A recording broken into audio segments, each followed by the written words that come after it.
The bridge of the Coalition flagship Eternal Dawn smelled like burnt circuits and fear. Admiral stood before the main display, watching red markers swarm across the star map. Each marker was a bioship. Each one meant death. Another colony lost, his tactical officer reported. The crystalline being's voice shook. Helios 9 has gone dark, 3 million souls. Said nothing. What could he say? For 8 years the Coalition had been dying. World after world fell to the swarm. The monsters didn't negotiate. They didn't take prisoners. They consumed everything, cities, forests, oceans, even the air itself. Then they moved to the next world. The Coalition had tried everything. Their best weapons barely scratched the organic armor of ships. Their most brilliant tactics failed against an enemy that fought like a mindless wave. They didn't care about casualties. Kill 1,000 and 2,000 more would take their place. Admiral, another officer called out. Fleet status report, 42 ships remaining, most are damaged. Ammunition reserves at 18%. 42 ships. Remembered when they had 500. He remembered when Coalition fleets were the pride of the galaxy. Now they were refugees, running from system to system, always one step ahead of extinction. Sir, the defense line at Praxis 7 won't hold much longer, his second-in-command said. We should retreat to the inner systems. There are no inner systems left, said quietly. Praxis 7 is the line. If we lose it, we lose everything. In the corner of the bridge, 2 figures stood silent. They wore simple gray uniforms with strange symbols. Humans had almost forgotten they were there. The species had been discovered only 3 years ago, living on the outer rim, primitive, isolated, barely space-worthy. The Coalition had sent observers to dozens of species when the war started. Most ignored the call. Some tried to help and died. These 2 humans had arrived 2 weeks ago, saying little, watching everything. The male human was named. He was tall and thin, with dark eyes that never seemed to blink. He watched the tactical displays like he was reading a book. The female was. She was shorter, with sharp features and hands that constantly moved, typing notes on a small device. Captain said, not bothering to hide his bitterness. You've observed our predicament. Will Earth send help, or will you just write reports about how we died? Turned slowly, his face showed nothing. We sent a message 3 days ago. Our fleet should arrive soon. Wanted to laugh. Fleet. Earth had maybe 24 ships, converted from mining vessels and exploration craft. What good would they do against the swarm? How many ships? Asked. 3, said, not looking up from her device. This time did laugh. It was a harsh, broken sound. 3 ships, against 10,000 bioships. Your people have come to die with us then. Maybe, said, his voice was calm, flat, or maybe not. Before could respond, alarms shrieked across the bridge. The main display filled with new contacts. The swarm had arrived at Praxis 7. Hundreds of organic ships, each one the size of a cruiser, made from chitin and flesh and something that looked like bone. They moved in perfect coordination like a school of fish, like a swarm. All ships to battle stations, ordered. His voice was steady even though his hearts were racing. Launch fighters, prepare main weapons. Today we make our stand. The Coalition fleet moved into formation. 42 ships against hundreds. The mathematics were simple. They would lose. The bioships opened fire first. Streams of acid and organic projectiles filled the space between the fleets. Coalition shields flared and died. Armor melted. Ships began to break apart. Return fire, shouted. Energy beams lanced out from Coalition ships. They hit the vessels and burned shallow scars into their armor. The bioships healed almost as fast as they were damaged. It was like trying to kill an ocean by removing drops of water. 3 Coalition ships exploded in the first minute, then 5 more. The swarm pushed forward, unstoppable. Gripped his command chair. This was the end. He had known it was coming, but knowing didn't make it easier. He thought about his family, about all the billions who would die when the coalition fell. "Sir," the sensor officer's voice cut through the chaos. "New contacts, 3 ships dropping out of hyperspace." On the display, 3 markers appeared. They were small compared to coalition vessels. Angular, covered in dark metal that looked scorched and worn, human ships. The Talon, Fang, and Reaper said, finally looking up from her device. "Our fleet has arrived." Stared at the 3 tiny ships, 3 ships against the swarm. It would make no difference. But at least the humans had come. At least someone had answered the call. "Open a channel," said. The main display shifted. Captain's face appeared, but this wasn't the quiet observer from the bridge. This was a different, transmitted from the lead human ship. He wore body armor. His face was painted with dark patterns. His eyes were cold. "Captain of the UNSC Talon," the human said, "requesting permission to engage." Felt something twist in his chest. These humans had come across the galaxy to die alongside the coalition. The least he could do was grant their final wish. "Permission granted," Captain said softly, "and thank you for coming, for trying." His expression didn't change. "Don't thank us yet, Admiral, just stay out of our way." The transmission cut off. On the tactical display, the 3 human ships accelerated. But they didn't move like coalition vessels, careful, measured, maintaining formation. They dove straight into the swarm like missiles. "What are they doing?" his tactical officer gasped. "That's suicide." The human ships opened fire, not with energy beams or plasma torpedoes, with solid metal projectiles that moved faster than sound, with missiles that trailed chemical fire, with weapons that were crude and brutal and somehow effective. One human ship, the Reaper, closed to point-blank range with a bioship. Metal scraped against chitin. Then the human ship fired everything it had directly into the vessel's hull. The bioship exploded from the inside out. "They killed it," someone whispered on the bridge. "They actually killed it." Leaned forward, watching the human ships dance through the swarm. They moved with a violence he had never seen in space combat. Aggressive, unpredictable, ruthless. The Talon rammed another ship, and soldiers in space suits poured out of the breach. They carried weapons that fired metal bullets and threw explosives. They fought the warriors in zero gravity, hand to hand. This wasn't warfare as the coalition knew it. This was something older, something savage. This was how predators fought. "Admiral," his tactical officer said, voice shaking, "the humans are requesting targeting data for the command nodes." Found his voice. "Send them everything we have, everything." As the battle raged, watched the 3 human ships tear through the swarm. They were taking terrible damage, but they didn't retreat. They didn't slow down. They fought like they had nothing to lose. Or like they were willing to lose everything. Lieutenant checked his weapon one last time before the breach. The assault rifle was simple, just metal and chemical propellant, nothing fancy. Nothing the coalition would recognize as advanced technology, but it worked. And in the cold vacuum of space, that was all that mattered. 30 seconds to breach, the pilot's voice crackled in his helmet. "You boys ready to dance?" Around 20 soldiers in heavy armor gripped their weapons. They were packed into a boarding pod, basically a tube of metal with engines attached. The pod would punch through the bioship's hull and then they would pour inside. Simple, brutal, effective. "We're ready," said. He looked at his team. Young faces, scared faces, but determined. They had volunteered for this mission. They knew what it meant. The Fang shuddered as acid ate through its outer armor. Red lights flashed. Somewhere in the ship people were dying, but the mission continued. That was the human way. 10 seconds, brace. The boarding pod launched.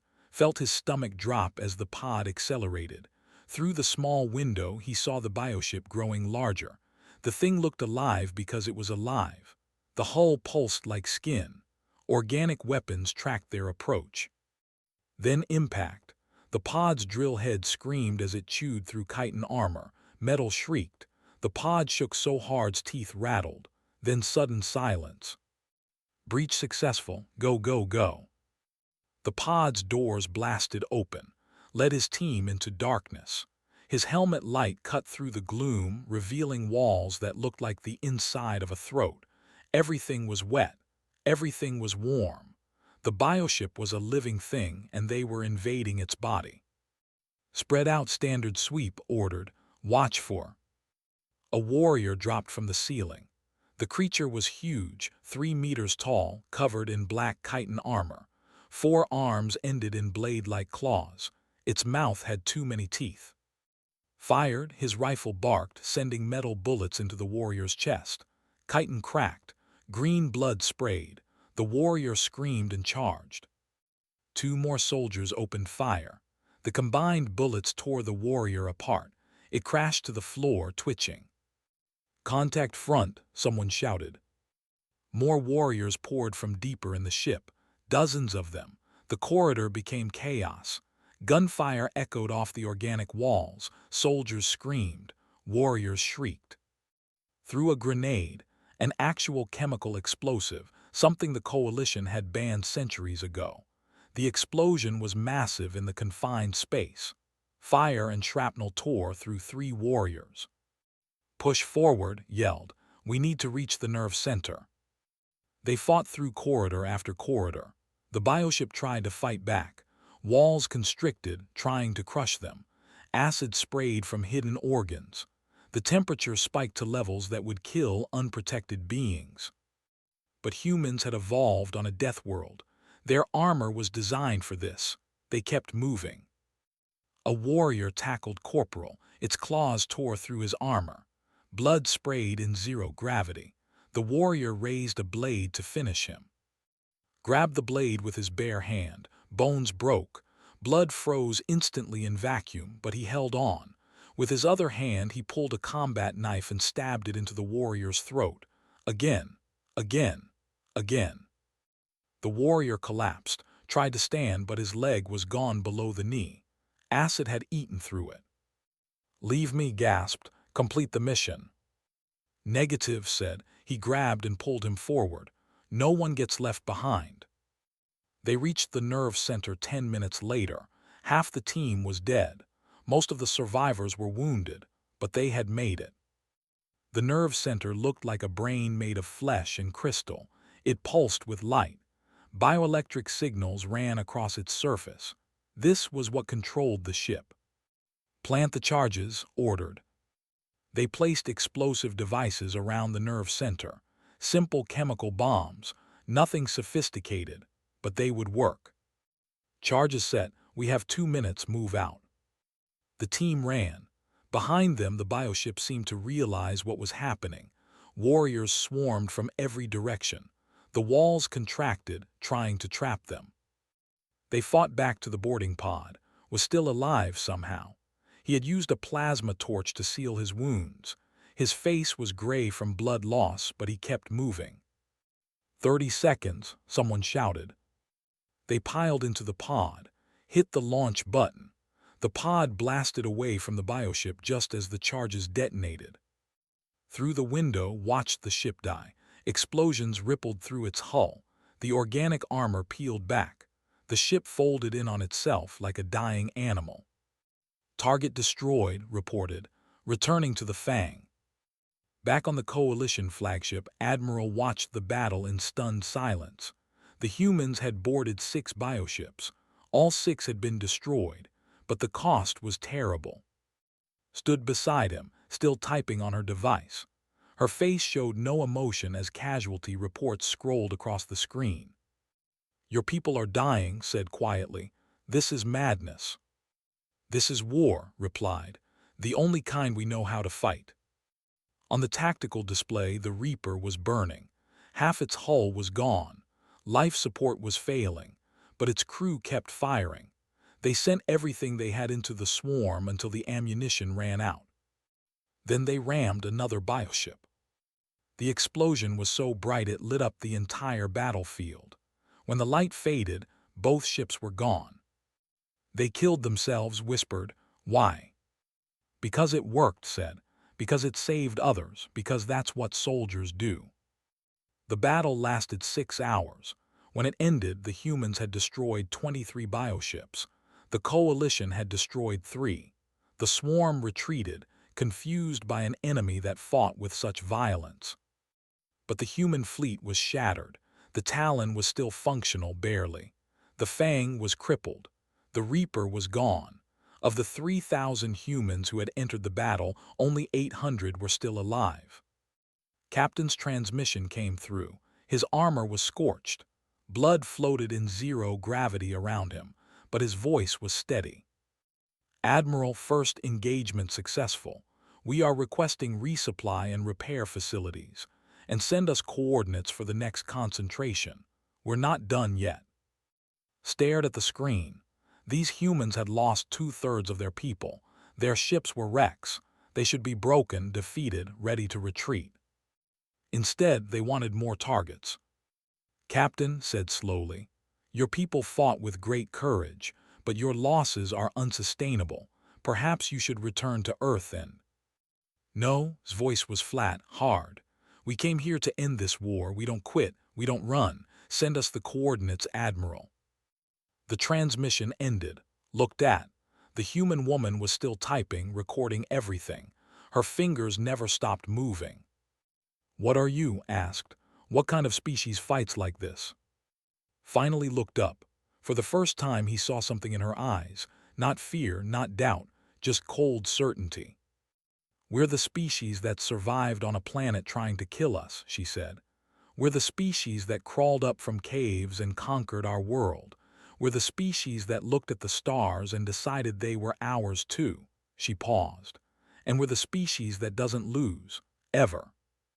Turned back to the tactical display. Coalition ships were limping back to Praxis 7. The swarm had withdrawn, but they would return. They always did. But now something had changed. For the first time in 8 years, the coalition had won a battle. For the first time, they had retreated. For the first time, there was hope. And that hope had come from 3 battered human ships and soldiers who fought like demons. Made a decision. Send a message to all coalition forces. Tell them about the humans. Tell them what happened here. He looked at the casualty reports, at the names scrolling past. Human names. Soldiers who had died light years from their home. Tell them that we have allies now, and tell them that we're going to win this war. Nodded, yes, Admiral, we are going to win. In the medical bay of the Talon lay on a stretcher. His armor was being cut away. 3 ribs were broken. His left arm was fractured. Burns covered his back. A medic leaned over him. You need to rest, Lieutenant. You're off the duty roster for at least a week. Grabbed the medic's arm. When do we deploy again? You're not listening. You're injured. When do we deploy? The medic sighed. 48 hours. Captain wants another boarding operation. Smiled, it hurt, but he smiled anyway. Good, I'll be ready. The hyperspace portal opened like a wound in space. Ships poured through, dozens of them.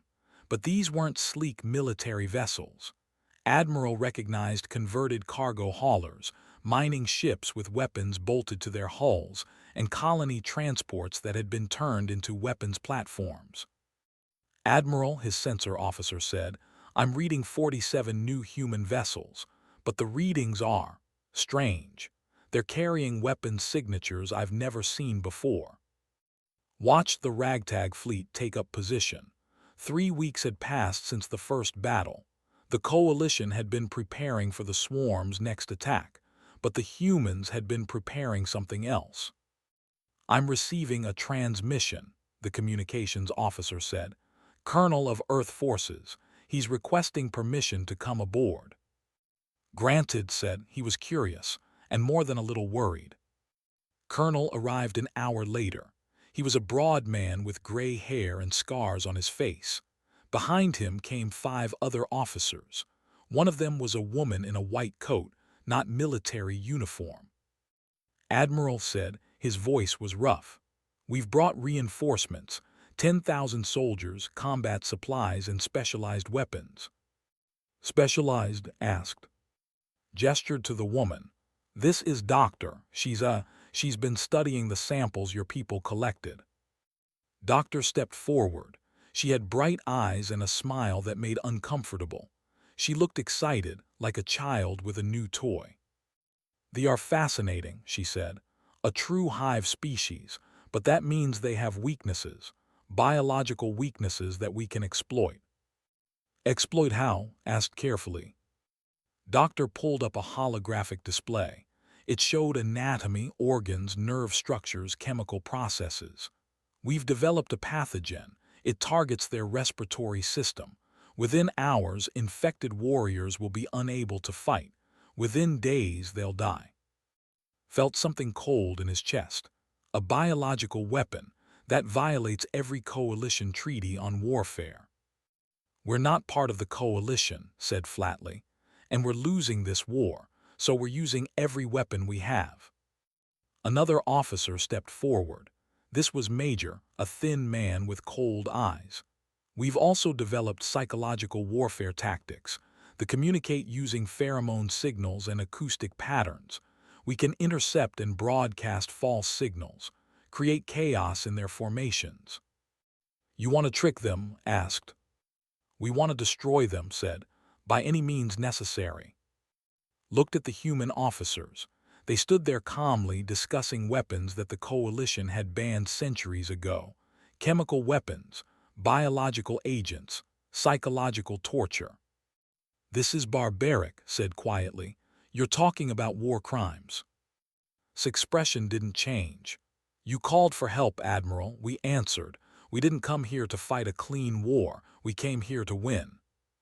But at what cost? Gestured to the display. If we use these weapons, what does that make us? How are we better than the?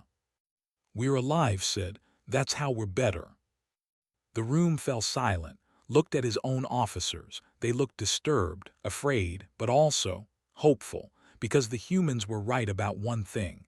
The coalition was losing, and desperate times called for desperate measures. Show me your plan, said finally.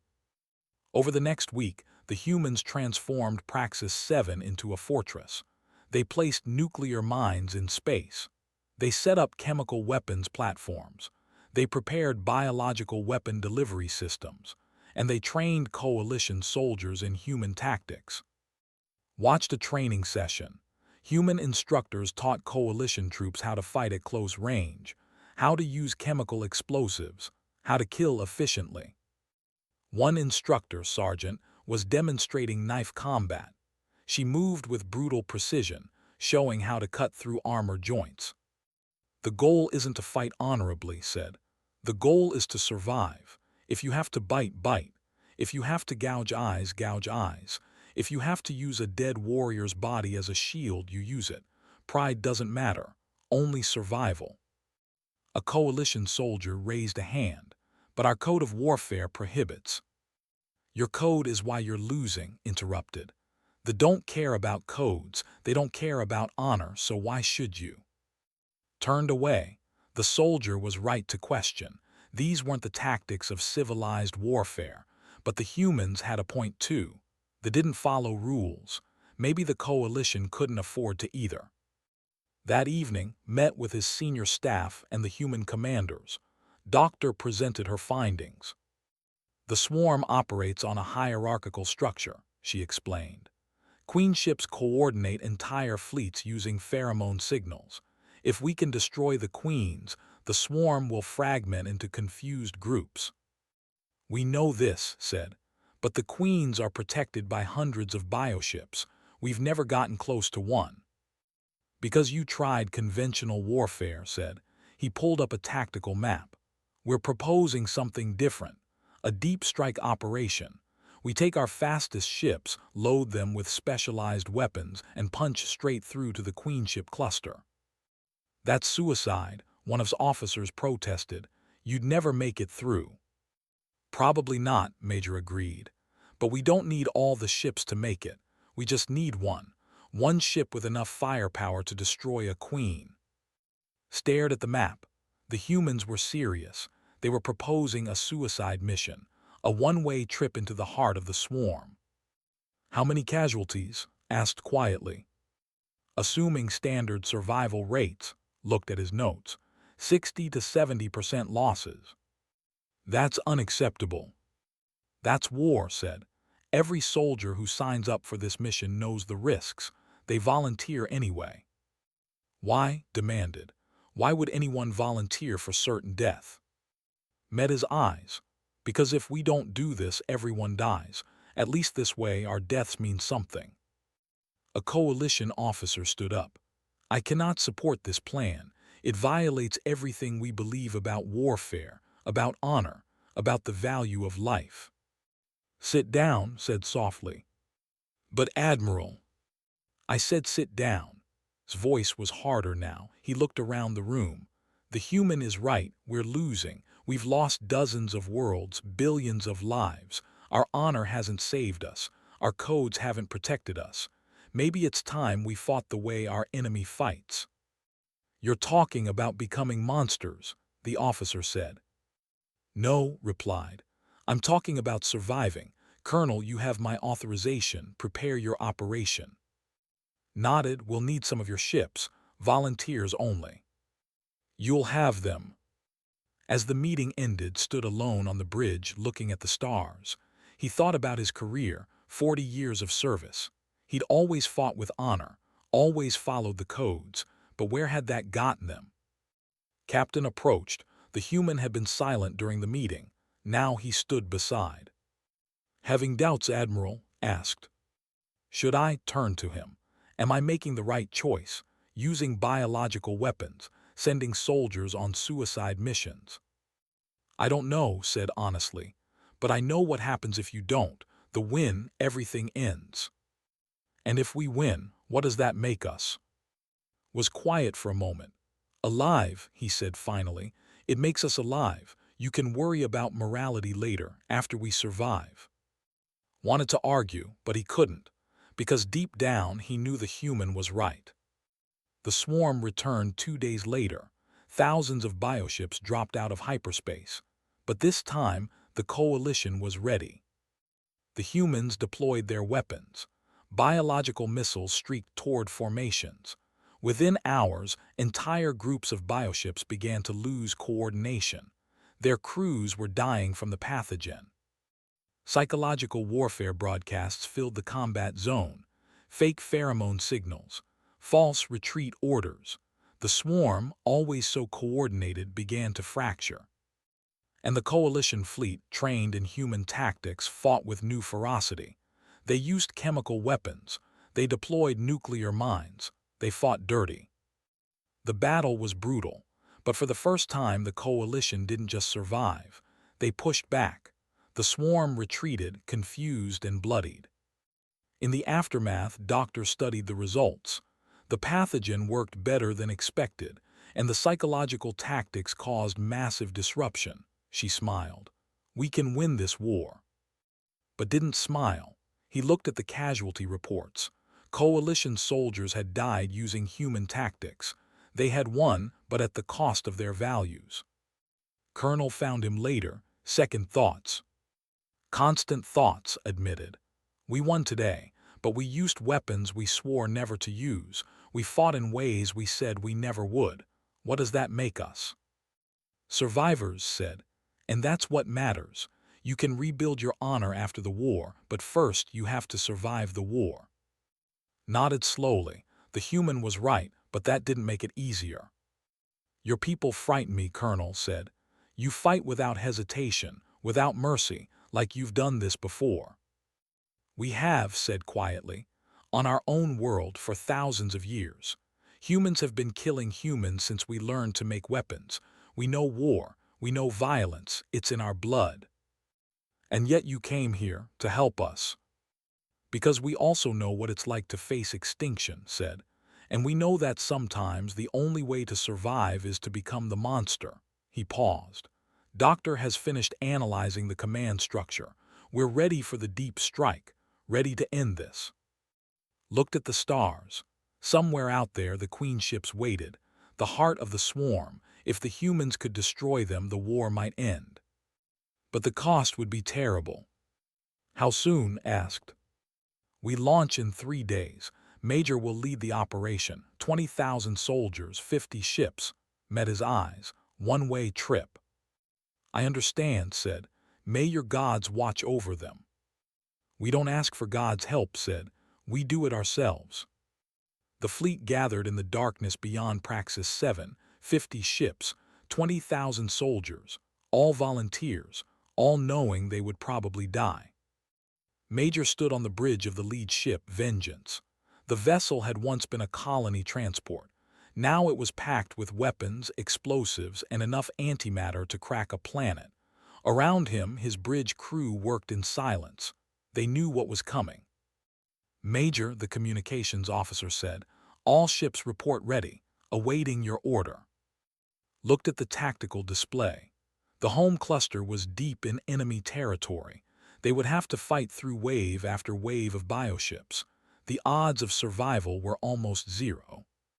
Send the final message to command, said.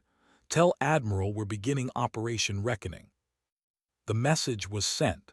There would be no further communications. Once they entered territory, they would be on their own. Captain's voice came through on the command channel. She was leading the vanguard in the Talon, somehow still functional despite the damage it had taken. All ships, this is Captain, you know the mission, you know the risks. Today we're going to do something no one thought possible. We're going to kill the queens. A pause. For everyone we've lost, for everyone counting on us. Let's finish this. The fleet jumped to hyperspace. The stars stretched and twisted. Then they dropped back into normal space. And they dropped straight into hell. Thousands of bioships surrounded them immediately. The swarm had been waiting. Somehow, they had known the humans were coming. All ships evasive maneuvers, shouted, push through. The human fleet accelerated. They didn't try to fight every bioship. They just kept moving forward, punching through the swarm's defensive lines. A bioship loomed in front of the Vengeance. Didn't slow down. The ship's reinforced bow smashed into the bioship's side. Chitin cracked. The bioship spun away, venting atmosphere. Damage report called. Hull breach on decks 3 and 4. Forward shields down to 40%. We're still operational. Good, keep moving. Behind them, human ships were dying. 5, 10, 15. Each one went down fighting, taking bioships with them. The space between the fleets filled with debris and bodies. Lieutenant flew her fighter through the chaos. She was part of the escort wing trying to protect the larger ships, but there were too many. For everyone she killed, 3 more appeared. A bioship fired an acid stream. It hit her wingman. The fighter dissolved in seconds. This is, Red 2 is gone. I'm continuing the mission. She dove toward another bioship, firing everything she had. Her weapons punched holes in its armor, but it wasn't enough. The bioship kept coming. Command, this is, I'm out of ammunition. She checked her fuel, almost empty. I'm going to make this count. She aimed her fighter at the bioship's center mass. Maximum speed, no hesitation. For Earth. The fighter smashed into the bioship. The fuel tanks exploded, died instantly. The bioship broke apart, its crew screaming silently in vacuum. On the Talon, Captain watched her tactical display. More than half the fleet was gone, but they were almost through. The queenship cluster was ahead, massive vessels, each one the size of a city. All remaining ships form up on me, ordered. We're going in. 12 ships left, 12 out of 50, but 12 was enough. The queen ships were protected by warrior-class bioships, larger, more heavily armored than the standard vessels. They moved to intercept the humans. Launch all missiles, said, everything we have. Nuclear warheads streaked toward the warrior ships. The explosions lit up the darkness. But when the light faded, most of the warriors were still intact. It's not enough, her tactical officer said. Then we get closer, replied. The Talon dove toward the nearest queenship. Acid streams and organic projectiles hammered its shields. Armor plating melted. The ship shook. Hull breaches on multiple decks. Life support failing. Shields about to collapse. Gripped her command chair. Blood ran down her face from a head wound. Half her crew was dead. The ship was dying, but they were so close. She transmitted, "We're not going to make it. Continuing mission." Understood's voice came back. "Good luck, Captain." Smiled. "Luck has nothing to do with it." She looked at her crew, young faces, scared faces, but not one of them suggested retreat. "Crew of the Talon," she said, "it's been an honor serving with you. Now let's show these monsters what humans can do." She opened a ship-wide channel. "All hands abandon ship. Repeat, abandon ship. You have 3 minutes to reach the escape pods." "Captain," her tactical officer asked, "what are you doing?" "Finishing the mission," began entering commands. "The ship's dead anyway, might as well make it count. Now go, that's an order." The crew evacuated. Within 2 minutes the bridge was empty except for. She sat alone, watching the Queen ship grow larger on the display. She thought about Earth, about her family, about the billions of people who would never know her name. That was okay. She wasn't doing this for glory. She was doing it because someone had to. Disabled the safety locks on the reactor. The core temperature began to spike. Critical meltdown in 60 seconds. "This is Captain to all ships. The Talon is on final approach. Detonation in 1 minute. Stay clear of the blast radius." She aimed the dying ship straight at the Queen ship's center. The distance closed, 50 kilometers, 40, 30. Warrior ships moved to intercept. Their weapons tore into the Talon. Systems failed. The bridge filled with smoke. But the ship kept moving, driven by momentum and one woman's will. 20 kilometers, 10, 5. Closed her eyes. She thought about her first day at the academy, about her first command, about all the battles she'd survived. This was a good way to end. For Earth, for the Coalition, for everyone. The Talon smashed into the Queen ship. The reactor detonated. The explosion was massive, a miniature sun. The Queen ship vaporized. 3 warrior ships caught in the blast disintegrated. The shockwave rippled outward. On the Vengeance watched the explosion. His face was stone. He had known for 15 years, trained with her, fought beside her. Now she was gone. But her sacrifice had opened the way. All ships target the remaining queens. Use everything, make it count. The human ships, now down to 8, dove toward the Queen ship cluster. Major led a boarding team personally. They cut through the outer hull and fought their way inside. The Queen ship's interior was a nightmare. Organic passages filled with warriors, the smell of death and decay. Everything was alive, pulsing, moving. His team fought through it all. They used chemical explosives to blow through bulkheads. They used flamethrowers to clear passages. They fought with knives when they ran out of ammunition. Major were taking heavy casualties, someone reported. "Keep moving," said. He killed a warrior with his rifle, then used his knife on another. "We're almost there."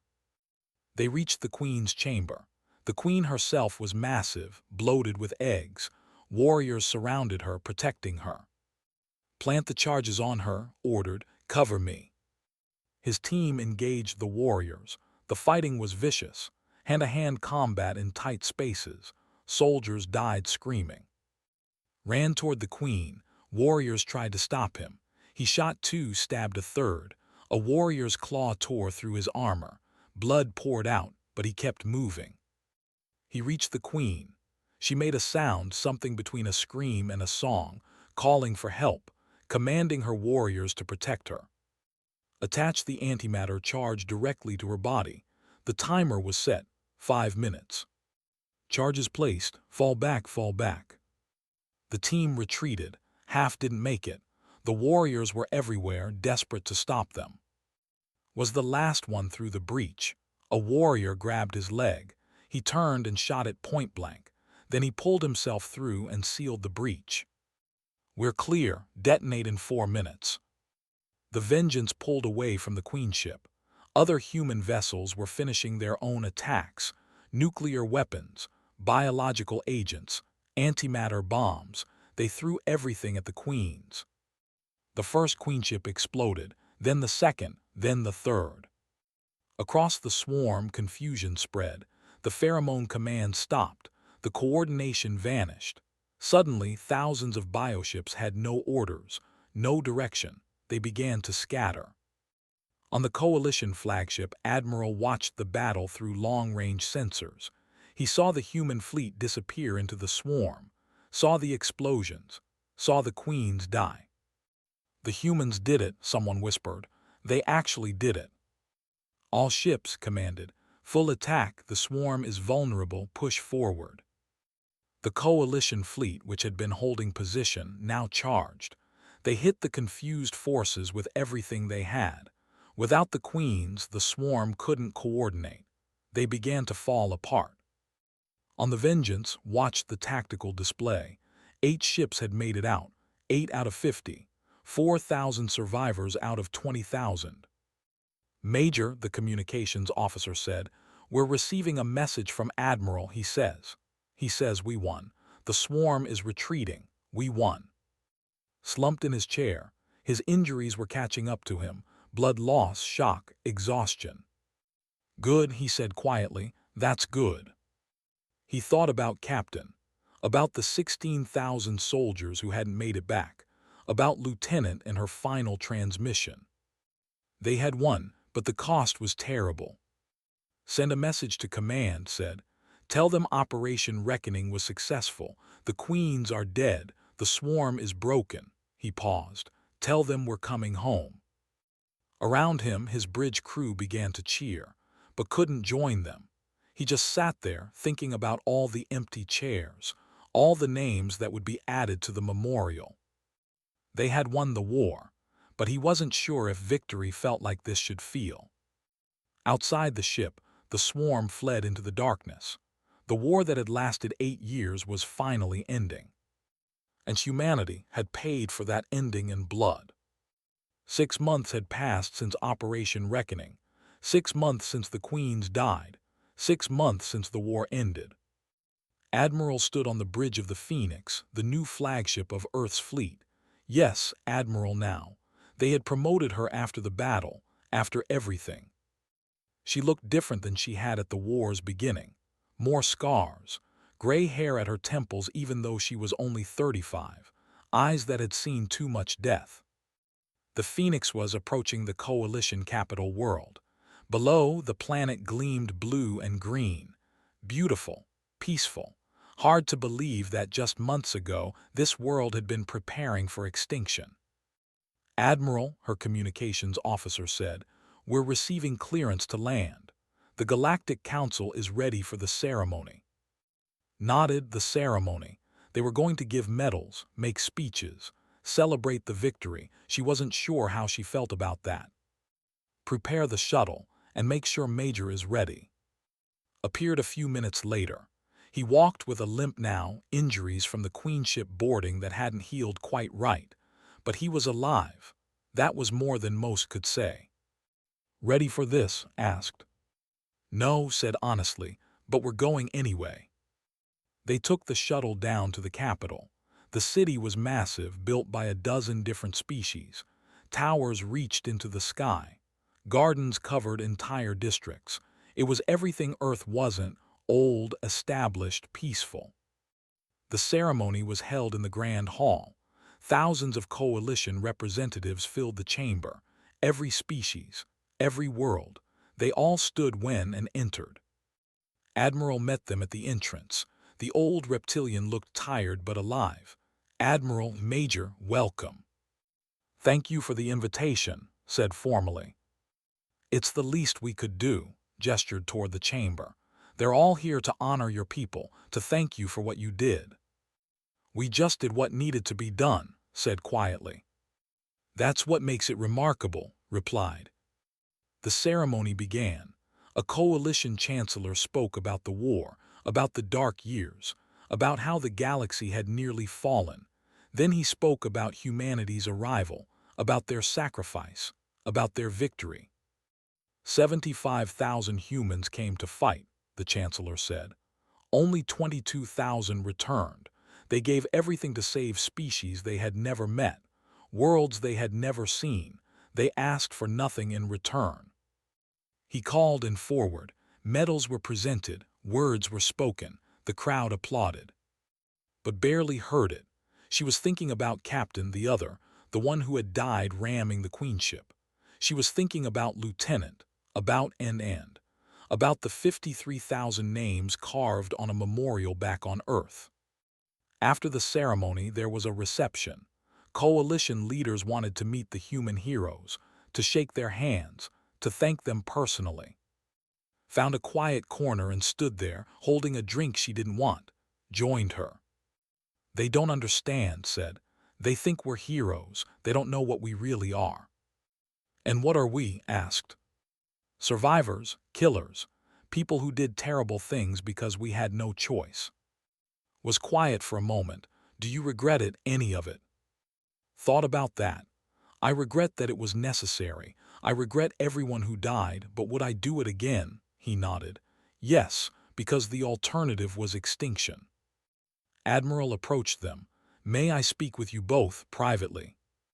They followed him to a balcony overlooking the city. The three of them stood in silence for a moment, watching the lights. I need to tell you something, said. Something the Coalition has been debating for weeks. About what? Asked. About humanity, turned to face them. Your species frightens us.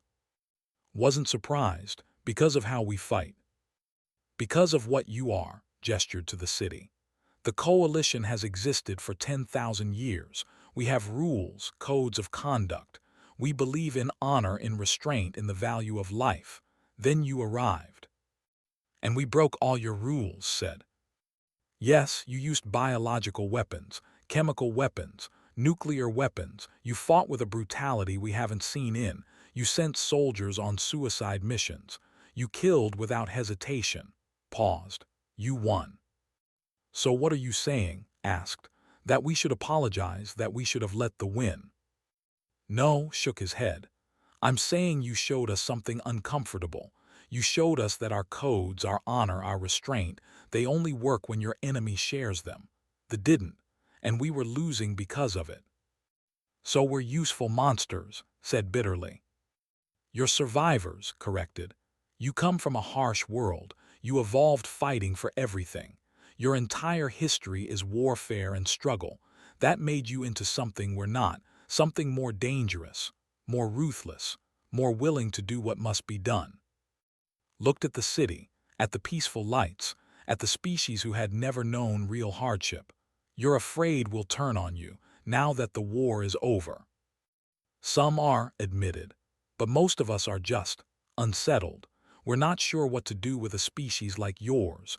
You're too powerful to ignore, too dangerous to antagonize, and after what you did for us, we owe you everything. So what happens now? Asked. The Coalition Council has voted. Unanimously, we're offering Earth full membership, a seat on the High Council, access to all our technology and resources. Met their eyes. We want humanity as part of the Coalition, as allies, as partners. Not as weapons, asked. As equals, said firmly. Yes, you fight differently than we do. Yes, your methods disturb us, but you also showed us courage, determination, sacrifice. Those are qualities we value. Thought about it, full membership. That meant Earth would have a voice in galactic affairs, protection, trade, technology, everything humanity needed to grow stronger. What about the other species? She asked. Do they all agree? Most do. Some are hesitant.